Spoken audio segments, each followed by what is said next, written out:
And I don't know what you guys think when you hear it. I don't know if you've ever thought about this concept before, but when I was introduced to this concept, it completely blew my mind.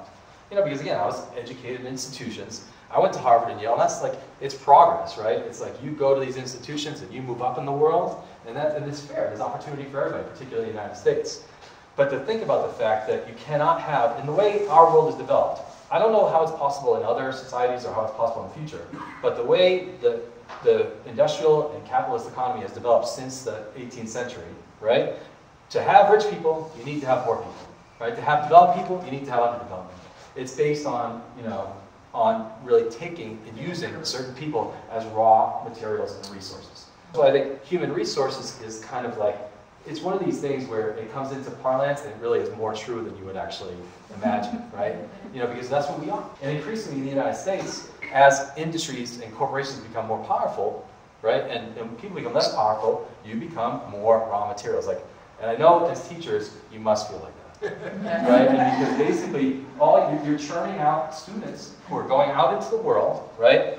And this is, teaching in Chile really gave me an eye to, you think the United States is ahead of Chile, but actually Chile we're headed towards Chile, right? And there, students only study, right? They study to get their degree, and they get their degree just to make money, and that's all there is. There's no other.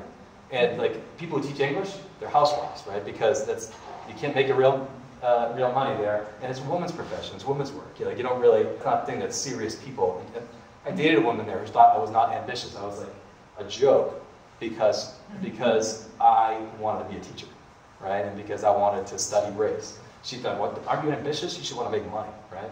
And I feel like, as a teacher, that we're now more and more cranking out people that are just fighting to find a place where they can make a contribution to industry and justify their existence and be able to feed their families, right?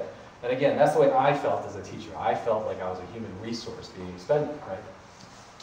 But what I'm going to make an argument today is that Arizona is perhaps the most underdeveloped place in the United States, right? And again, because we didn't have the civil rights movement, right, where, in the South, at least, you had Martin Luther King, and you had a tradition of people where there were so many black people, right? And there was such a big fight there that they achieved some modicum of home, of being home. That when you go to Atlanta or if you go to Birmingham, black people can say, "This is my house," right? It's their home. In Arizona, I don't think really anybody can say, "This is my house," unless you are a developer. Right? That's who owns Arizona, right? And I was going to say that's been true throughout the history of Arizona, right? But first, before I get into that, I'm going to just talk about the statistics of underemployment a little bit. I'm assuming that most of you know those statistics, but I'm going to kind of lay them on anyway. In the book there, in the resource guide, it says that low-income families, working poor, right, that 72% of them have jobs. Right? So only 12%, or excuse me, 32%, 22%, 20%. I'm not on that. Only 22% are unemployed. So poverty and unemployment don't go together, particularly in these days in the United States, right?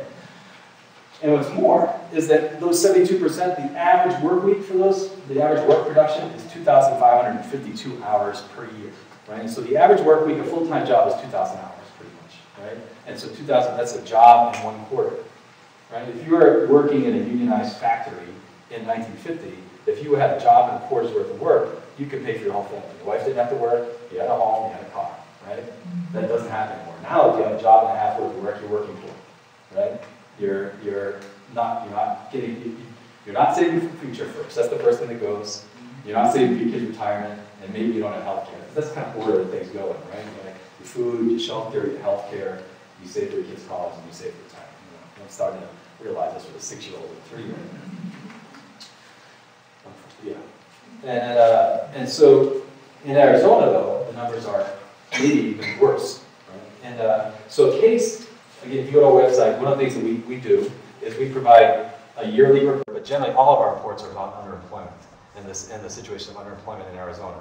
And so we produce these statistics. So first of all, in 2007, there were 800,000 people in the Phoenix metropolitan area, and that's basically the metropolitan statistical area defined by Scottsdale, Mesa, and Phoenix.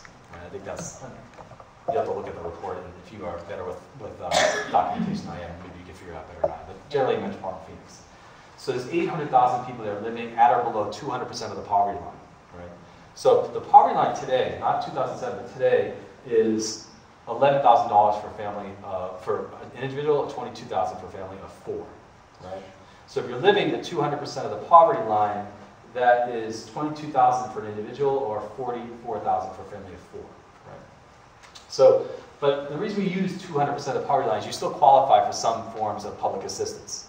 I'm not sure which ones, if it's access or food stamps, but we define that not as working poor, but as living in economic hardship. That's the way we call it for